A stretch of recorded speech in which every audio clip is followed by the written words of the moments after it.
दोस्तों नमस्कार। वृश्चिक राशि वाले मेरे मित्रों, आप सभी का ज्योतिष के आज के इस अद्भुत कार्यक्रम में बहुत बहुत स्वागत है।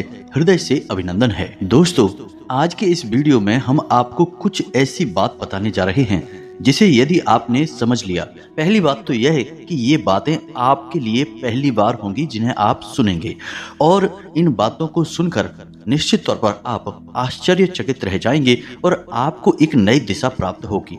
दूसरी बात यह है कि इन बातों को यदि आपने समझ लिया तो आपके जीवन में जो परेशानियां हैं, जो तकलीफें हैं, इन सब परेशानियों का समाधान आप स्वयं ही निकाल पाएंगे और आप समझ जाएंगे कि आखिर क्या कारण है जो आपके जीवन में इतनी परेशानियां हैं, इतने कष्ट हैं। अब इस बीच हम आपको बता दें कि कुछ ऐसी बातें भी हम आपको बताएंगे जो कि केवल आपके व्यक्तित्व के बारे में है, खुद के बारे में है और बेहद ही गुप्त हैं। तो इन बातों के बारे में आप किसी से चर्चा ना करें। दूसरा यह है कि आप वीडियो को बिल्कुल अकेले में, एकांत में, ठंडे दिमाग से देखें तो आपको ज्यादा समझ में आएगा। यदि आपने किसी काम को करते करते इस वीडियो को देखा तो आपको कुछ भी अच्छी तरह से समझ में नहीं आएगा और आप सही ज्ञान नहीं ले पाएंगे, तो फिर आपका जीवन कैसे बदलेगा दोस्तों। जी हाँ दोस्तों, तो बस आपको ठंडे दिमाग के साथ इस वीडियो को पूरा देखना है और हर बात जो इसमें हम बता रहे हैं उसे समझने का प्रयास करना है। हम आगे आपको बताने जा रहे हैं कि आप तो भगवान की पूजा पाठ करते हैं, सच्चे मन से उन्हें याद करते हैं, अपनी तकलीफें उन्हें बताते हैं, लेकिन भगवान आपके बारे में क्या सोचते हैं?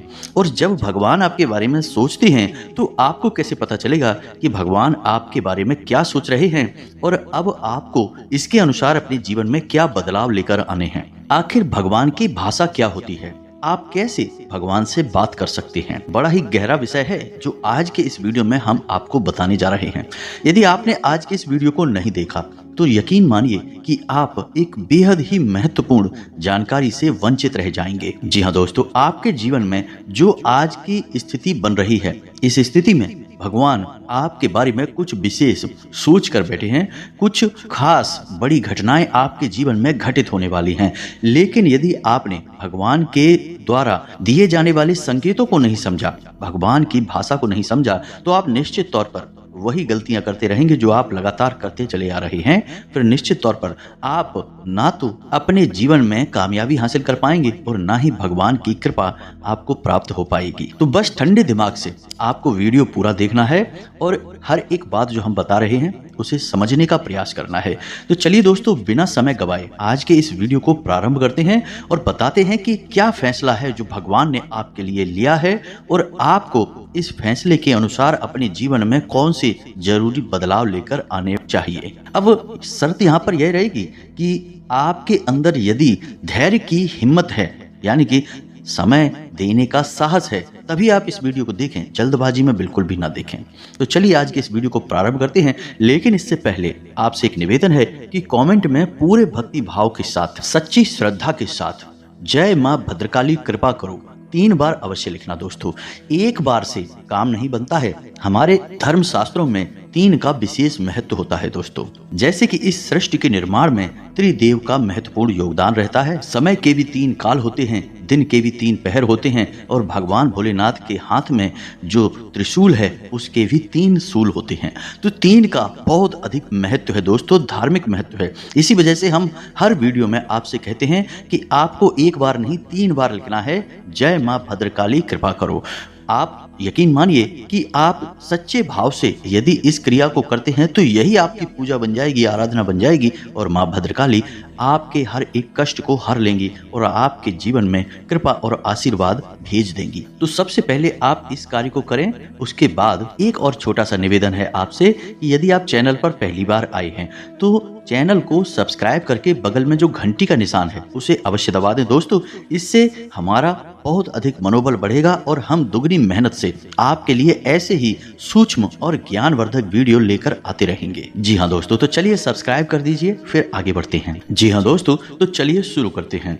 दोस्तों, एक बात जो हम आपको बता दें, और यह थोड़ी सी कड़वी बात हो सकती है, शायद सुनकर आपको अच्छा न लगे, झटका लगे। सबसे पहले हम आपको बता दें कि आपकी राशि के जातकों के जीवन में जो परेशानियां होती हैं, जो भी कष्ट होते हैं, उन परेशानियां, उन कष्ट के लिए सबसे अधिक जिम्मेदार आप स्वयं ही होते हैं। आपको लगता ऐसा है कि कोई बाहर का इंसान कोई अपना ही या कोई पराया इंसान आपको किसी न किसी बात से परेशान कर रहा है, या आपके जीवन में परेशानियां चल रही हैं, उतार चढ़ाव चल रहे हैं। हाँ, थोड़ा बहुत दूसरों के द्वारा निर्मित की गई परेशानियां और कष्ट होते हैं, लेकिन कई ऐसी समस्याएं हैं, कई ऐसी परेशानियां हैं जिन्हें आप स्वयं ही न्योता दे देते हैं, अपने जीवन में आमंत्रण दे देते हैं और आप अनजाने में ऐसा करते हैं दोस्तों।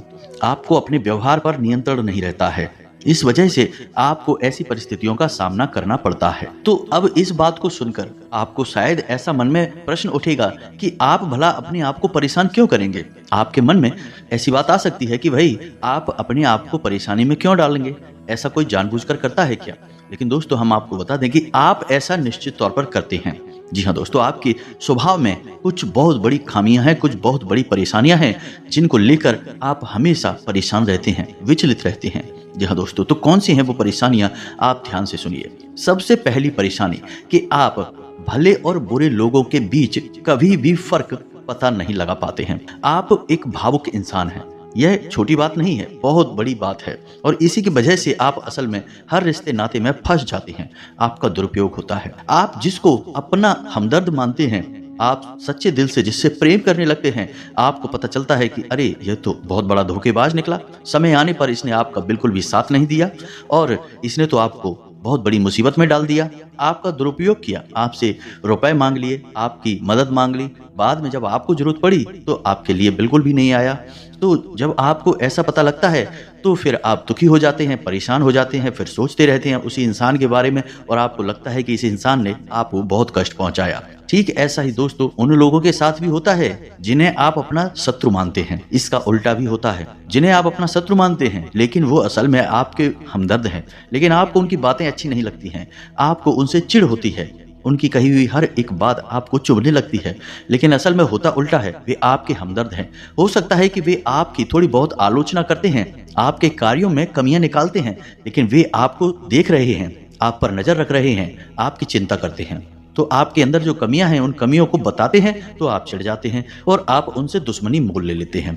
तो अपने जो आपके हैं सच्चे वाले, उन्हें तो आप कभी पहचान नहीं पाते हैं, और जो नकली वाले अपने हैं, जो कि मगरमच्छ के आंसू बहाते हैं, ढोंग करते हैं, नकाब लगाकर आपके आसपास घूमते रहते हैं, ऐसे लोगों को आप अपना समझते हैं और फिर आप परेशान होते हैं। इधर भी आपको परेशानी मिलती है और उधर भी आपको परेशानी मिलती है। तो ऐसी स्थिति में आप खुद अपनी परेशानियों के जिम्मेदार हुए या नहीं हुए, आप स्वयं विचार करिए दोस्तों।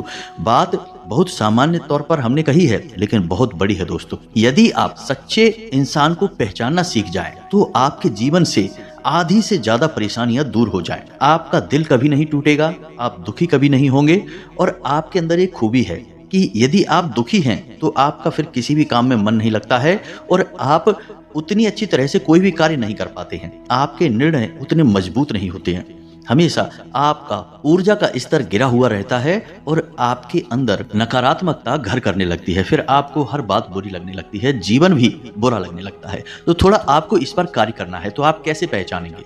तो दोस्तों, आपके अंदर एक छोटी सी कमी और भी है कि जब कोई इंसान आपकी बात काटने लगता है, आपका विरोध करने लगता है, तो अचानक से आपको क्रोध आने लगता है। और जब आपके मन में क्रोध उत्पन्न होता है दोस्तों, तो आपका जो बौद्धिक बल है वह कमजोर पड़ जाता है, यानी आपकी विचार करने की क्षमता कमजोर पड़ जाती है। फिर आप भावना में बहकर जवाब देने लगते हैं और आप सही आकलन नहीं कर पाते हैं कि यह इंसान ऐसी बात क्यों कह रहा है, आपकी बात काट क्यों रहा है, आप में कमी निकाल क्यों रहा है।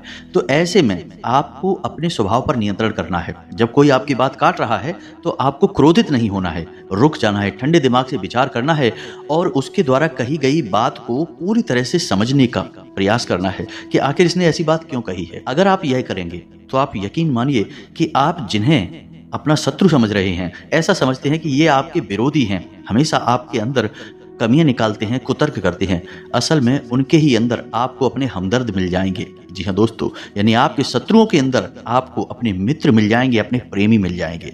और ठीक इसका उल्टा भी है दोस्तों, जो लोग आपकी हर वक्त हाँ में हाँ मिलाते रहते हैं, आपकी चमचागिरी करते हैं, झूठी तारीफें करते हैं, आप वहां पर भी पिघल जाते हैं, भावुक हो जाते हैं और उनकी बातों में आ जाते हैं, उनकी हर बात को सत्य समझने लगते हैं। वहां पर भी आपको अपने ऊपर नियंत्रण रखना है, भावनाओं में नहीं बहना है। और जब वो आपसे कोई बात कह रहा है, आपकी तारीफ कर रहा है, और आपको विचार करना है। आप खुद इतने बुद्धिमान हैं कि आसानी से पता लगा लेंगे कि इस इंसान ने आपकी यहाँ पर झूठी तारीफ की है। वहीं उसकी पोल खुल जाएगी और आप समझ जाएंगे कि यह एक धोखेबाज इंसान है। ये स्वार्थ सिद्ध करने के लिए आपसे जुड़ा हुआ है, तभी आपकी अनाप शनाप तारीफें कर रहा है और आपसे अपना मतलब सीधा करना चाहता है। ये 2 काम यदि आप करने लगेंगे, आप निश्चित तौर पर अपने 50% से ज़्यादा यानी आधी से ज़्यादा अपनी तकलीफ़ों को अपने हाथों से दूर कर पाएंगे। दोस्तों, हम गारंटी देते हैं। बस यहाँ पर आपको सबसे बड़ा कार्य यही करना है कि कोई आपसे कुछ भी कहे, आपको तुरंत उसका जवाब नहीं देना है, तुरंत अपने मन में कोई विचार नहीं लाना है। थोड़ा रुक जाना है, फिर उसके बाद सोचना है कि ऐसा इसने क्यों कहा, ऐसा इसने क्यों किया, कारण क्या था। जब आप विचार करेंगे तो आपको सारी बातें स्पष्ट तौर पर समझ में आ जाएंगी। इसी के साथ साथ दोस्तों, आपको हम बता दें कि आपके अंदर एक और बहुत बड़ी कमी है। इस कमी को आपको बताना बहुत आवश्यक है और वह कमी यह है कि आप आलसी हो जाते हैं। वैसे तो आप बहुत मेहनती हैं, लगन के साथ काम करते हैं और जब आप काम करने पर उतारू हो जाते हैं तो आपसे बेहतर कोई कार्य कर ही नहीं सकता है। आपकी कार्य क्षमता बहुत ही अद्वितीय है, ये बात आप यकीन कर लीजिए दोस्तों। लेकिन अच्छाई के साथ हमेशा बुराई भी होती है। तो जहां आप एक बेहतरीन कार्यकर्ता हैं, वहीं आपके अंदर एक खामी यह है कि यदि आप आलस करने पर आ जाएं, कार्य को टालने पर आ जाएं, तो आप काम को इतना ज़्यादा टाल देते हैं, इतना ज़्यादा आलस दिखाते हैं कि फिर आप ऐन समय पर कार्य करने के लिए खड़े होते हैं, तब तक बहुत देर हो जाती है और आप कार्य में पिछड़ जाते हैं। आप याद करके देखिए दोस्तों, हमारे कहने से कि आपने कई बार कार्य को इतना टाला कि अंत में जाके आप उस कार्य को सही समय पर कर ही नहीं पाए और वहां पर आपको असफलता मिल गई। कई जरूरी से जरूरी कार्यों को भी आप टालने लगते हैं, आलसी हो जाते हैं। बहुत बड़ी कमी है दोस्तों। आपको यहाँ पर भी विचारशील बनना है, समझना है अपने जीवन में कि कौन से कार्य जरूरी हैं, उन्हें सबसे पहले करना है, उनमें भूल कर भी आलस नहीं करना है, और जो कम जरूरी कार्य हैं उनमें आप आलस कर भी सकते हैं। दोस्तों, विचारशील बनेंगे तो ही आप इस कमी से दूर हो पाएंगे। कोई आपको नहीं बताएगा ये बात, हम बता रहे हैं, क्योंकि कोई भी सीधे तौर पर आपसे दुश्मनी नहीं लेना चाहता है, क्योंकि आपका क्रोध, आपका गुस्सा बहुत खतरनाक है। जी हाँ दोस्तों, और आपकी यह बहुत बड़ी कमी है कि आप सीधे तौर पर अपनी आलोचना सहन नहीं कर पाते हैं, इसलिए लोग आपको सत्य बताने से भी कटने लगते हैं। तो एक ये जरूरी काम है, इसको भी आपको करना है। अब सुनिए एक सबसे महत्वपूर्ण बात कि दोस्तों, आपके अंदर एक, वैसे अच्छी बात है, यह बुरी बात नहीं है, लेकिन इसमें कहीं ना कहीं आपके जीवन में नकारात्मकता शामिल हो जाती है। तो ध्यान से सुनिए कि आपकी एक बड़ी आदत क्या है कि आपके अंदर छल कपट की भावना नहीं है। आप झूठ को सहन नहीं कर पाते हैं और अपनी बात सीधे तौर पर लोगों के सामने रख देते हैं, यानी सत्य का साथ देते हैं और सीधे तौर पर अपनी बात लोगों के सामने रख देते हैं।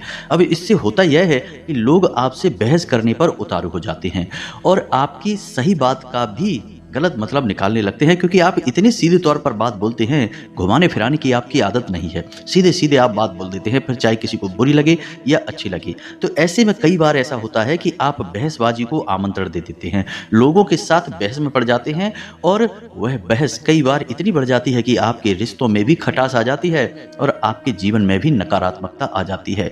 कभी कभी तो बहस इस हद तक चली जाती है कि वह झगड़े का रूप भी ले लेती है। तो यहाँ पर आपको थोड़ा सा चतुराई से काम लेना सीखना होगा। ज्यादा सीधेपन से भी काम नहीं चलता है और आपके मन में सत्यता है, आप उसे बनाकर रखिए, लेकिन दुनिया में उस सत्यता का प्रदर्शन करने की कोई आवश्यकता नहीं है। आपको किसी से बहस नहीं करनी है। कोई झूठ बोल रहा है, गलत काम कर रहा है, उसे करने दो, आपको इससे कोई मतलब नहीं है दोस्तों। आप यदि उसे सुधारने में लग जाएंगे तो वह सुधरेगा तो नहीं, लेकिन आपके साथ बहस करेगा, झगड़ा करेगा और आपका भी जीवन, समय और दिमाग सब खराब कर देगा। तो यहाँ पर आपको थोड़ा सा सतर्क रहना है और कब लोगों से बातें करते करते, चर्चा करते करते बीच में से हट जाना है, यह आपको समझना होगा। याद रखिए दोस्तों कि जंगल में सबसे पहले वही पेड़ काटे जाते हैं जो एकदम सीधे होते हैं। तो थोड़ा सा झुकाव भी जीवन में आवश्यक है, थोड़े से टेढ़े मेढ़े भी बन जाइए दोस्तों। ये समय की मांग है, दूसरों को हानि पहुंचाने के लिए नहीं, अपनी रक्षा करने के लिए। दोस्तों यकीन मानिए, भगवान श्री कृष्ण ने भी तो मानव को यही संदेश दिया है कि जब काम सीधे तौर पर ना बने तो थोड़ा सा चतुराई का साथ देना चाहिए, चतुर बन जाना चाहिए। तो ये सारी बातें थी कि आपको कहाँ कहाँ सुधार की आवश्यकता है। वैसे तो और भी बहुत सारी बातें हैं दोस्तों, लेकिन उन सबको करने लगे तो वीडियो बहुत लंबा हो जाएगा। तो जो जरूरी बातें थी वो हमने आपको बता दी हैं, आप इन पर कार्य करिए निश्चित तौर पर बदलाव आएंगे। अब हम आपको बता दें कि आपकी राशि चक्र की एकमात्र ऐसी राशि है जो भगवान की बहुत अधिक प्रिय होती है। जी हाँ दोस्तों, हम अपने पिछले कई वीडियो में भी इस विषय पर आपको बता चुके हैं, संकेत दे चुके हैं, लेकिन अब हम आपको बताने जा रहे हैं कि वे कौन से संकेत होते हैं, मुख्य संकेत होते हैं, जिनसे आपको यह पता लग जाएगा कि भगवान आपको बहुत अधिक प्रेम करते हैं, आपकी बात सुनते हैं और आपको भगवान की शरण में जाना चाहिए, तभी आपका उद्धार होगा। अब यहाँ पर गौर करने वाली बात यह है कि कुछ लोगों के मन में यह भी प्रश्न उठ सकता है कि किस भगवान की शरण में चले जाएं। तो हम आपको बता दें कि आप किसी भी भगवान की शरण में जाएं जो आपके आराध्य हैं, उनकी शरण में जाएं, आपका काम बन जाएगा, आपकी जिंदगी बदल जाएगी। अब भगवान सब एक ही हैं, सभी शक्ति के स्वरूप हैं, बस उनके नाम और रूप अलग अलग हैं, लेकिन वो सब अंत में एक ही हैं। तो आप अपने मन में बिल्कुल भी शंका ना लाएं कि हम हनुमान जी की पूजा करें, भगवान भोलेनाथ की, कृष्ण जी की पूजा करें, राम जी की पूजा करें या फिर माता की पूजा करें। बिल्कुल भी कोई संकोच न लाएं। आपके मन में जिसके लिए भी भाव उत्पन्न होते हैं, भावनाएं होती हैं, आप उनकी सच्चे मन से पूजा आराधना शुरू करें और आप देखेंगे चमत्कार होंगे। जी हाँ दोस्तों, तो आप ध्यान से सुनिए कि आपके शरीर में कौन से वो जगह हैं जहां से आपको ये संकेत मिलेंगे कि भगवान आपको बहुत अधिक पसंद करते हैं, आप उनके बहुत प्रिय हैं और वो आपको बुला रहे हैं, आपकी जिंदगी बदलना चाहते हैं। तो दोस्तों, आपके शरीर से जुड़ी 5 ऐसी जगह हैं जहां से भगवान आपको तरह तरह के संकेत देते हैं। जी हाँ दोस्तों, तो ध्यान से सुनिए। सबसे पहले आपके कमर के निचले हिस्से में आपको दर्द रहना शुरू हो जाएगा। यदि आपको दर्द होता है तो आप समझिए कि भगवान की सकारात्मक ऊर्जा आपके अंदर प्रवेश करना चाहती है या कर चुकी है। अब यहाँ पर दर्द क्यों होगा दोस्तों? तो आप समझिए कि इंसान के शरीर का सबसे निचला चक्र मूलाधार इसी स्थान पर होता है और यह मूलाधार जो चक्र है यह आपको भौतिकवादी बनाता है। जी हाँ दोस्तों, यानी कि सुख सुविधाएं और ऐश्वर्य को भोगने के लिए प्रेरित करता है। तो ऐसे में जब ईश्वर की शुद्ध सकारात्मक निर्गुण ऊर्जा आपके अंदर प्रवेश करती है तो सबसे पहले आपको यहीं पर पीड़ा होनी शुरू हो जाती है। यहीं पर आपको हल्का हल्का सा दर्द रहना शुरू हो जाएगा। कभी कभी तेज होगा, कभी कम होगा और कभी गायब ही हो जाएगा। अब जब दर्द आपको होगा तो आप दवाई भी ले लेंगे, तब भी आपको राहत नहीं मिलेगी, एक बेचैनी सी रहेगी। तो आप समझिए कि यदि यहाँ पर आपको दर्द होता है तो आप समझ जाइए कि भगवान आपको बुला रहे हैं, आपको बहुत प्रेम करते हैं। अब कुछ लोगों के मन में यह प्रश्न आएगा कि कोई बीमारी होगी तो दोस्तों आप चेकअप कराएंगे, डॉक्टर के पास जाएंगे, बीमारी कोई भी नहीं निकलेगी, लेकिन दर्द लगातार बना रहेगा। जी हाँ दोस्तों, यह प्रमाण होगा। दूसरा स्थान है आपके माथे पर, आपकी भौं के बीचों बीच। जी हाँ दोस्तों, जिसे हम आज्ञा चक्र कहते हैं। अब आज्ञा चक्र, जैसा कि इसका नाम है कि आज्ञा दी जाएगी आपको, तो आज्ञा से संबंधित जो भी क्रियाएं हैं वे क्रियाएं इसी चक्र से नियंत्रित होती हैं। अब जब आप स्वयं को आज्ञा दे रहे हैं कि आज मैं ये काम करूंगा, आज मैं यहाँ जाऊंगा, वहां जाऊंगा, इसी बीच ईश्वर की शुद्ध सकारात्मक ऊर्जा आपके शरीर में प्रवेश कर जाती है और वह आपसे कुछ और करवाना चाहती है, पूजा पाठ कराना चाहती है, ईश्वर का नाम लेना चाहती है, लेकिन आप उसकी सुन नहीं रहे हैं। तो ऐसे में क्या है, एक खिंचाव उत्पन्न होता है। आप भौतिकवादी हैं और अध्यात्म आपको खींच रहा है, ईश्वर आपको खींच रहे हैं। तो यही खिंचाव आपको अपने माथे पर महसूस होगा, हल्की हल्की झंझनाहट होगी, खिंचाव सा होगा और थोड़ी सी हल्की हल्की खुजली भी होगी, दर्द भी रह सकता है। यदि ये संकेत है आपको तो समझ जाइए कि ईश्वर आपसे प्रेम करते हैं। अब आपको तैयार हो जाना है, भक्ति में लीन हो जाना है। कार्यों को करते करते भी इस तरह करें कि आप ईश्वर की भक्ति कर रहे हैं, यानी ईश्वर का नाम लेते लेते कार्य को करें। अब तीसरा स्थान है दोस्तों आपकी वाणी। जी हाँ दोस्तों, आप देखेंगे कि अचानक से कुछ ऐसा होने लगा है कि आपके द्वारा बोली गई बातें सच होने लगी हैं। हर बात तो नहीं होगी, लेकिन कई बातें ऐसी होंगी जो आपने यूं ही बोल दी और वो बात सच हो जाएगी। यदि ऐसा हो रहा है तब भी आप सतर्क हो जाइए।